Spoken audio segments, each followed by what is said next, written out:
pria itu secara tidak sengaja memecahkan sebuah vas porselen. Akibatnya, ia mendapatkan warisan berupa mata gaib yang dapat melihat. Ia tidak hanya bisa mengetahui apakah barang antik itu asli atau palsu, tetapi juga bisa melihat nilainya. Maka, pria itu pergi ke jalan barang antik untuk mencari uang. Ia menemukan sebuah mangkuk rusak yang ternyata bernilai sangat tinggi di sebuah lapak pinggir jalan. Lalu ia bertanya kepada pemiliknya berapa harganya. Pemilik meminta $80.000.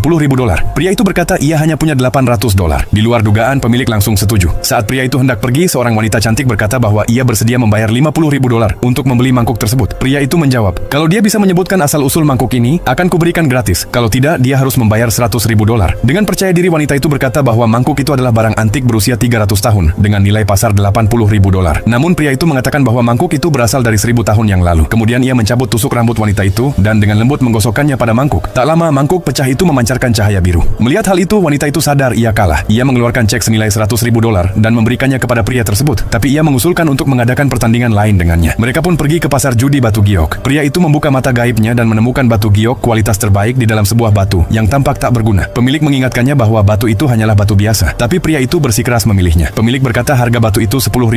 Namun saat itu pria tersebut tidak punya uang. Wanita itu berkata ia bisa membayarnya lebih dulu. Tetapi jika ternyata tidak ada giok di dalamnya, pria itu bukan hanya harus memberikan mangkuk kepadanya, tapi juga harus mengakui di tempat itu bahwa ia tidak memiliki kemampuan. Pria itu langsung setuju. Keributan itu menarik kerumunan orang. Pria itu meminta pemilik untuk membantunya memotong batu tersebut. Tak lama kemudian giok muncul di dalamnya. Seorang pejalan kaki berkata ia akan membayar $100.000 untuk batu itu. Pemilik juga berkata batu itu bisa langsung dijual. Jika terus dipotong, mungkin gioknya bisa rusak. Tapi pria itu bersikeras melanjutkan pemotongan. Dan di dalam batu itu muncul giok kualitas terbaik. Pejalan kaki itu segera menawar $1 juta. Pada saat itu manajer perusahaan pria itu datang. Ketika ia melihat giok kualitas terbaik di dalam batu itu, ia menyarankan agar pria tersebut menjualnya kepada perusahaan. Perusahaan akan membayar $3.200.000. Pria itu pun setuju dengan harga tersebut.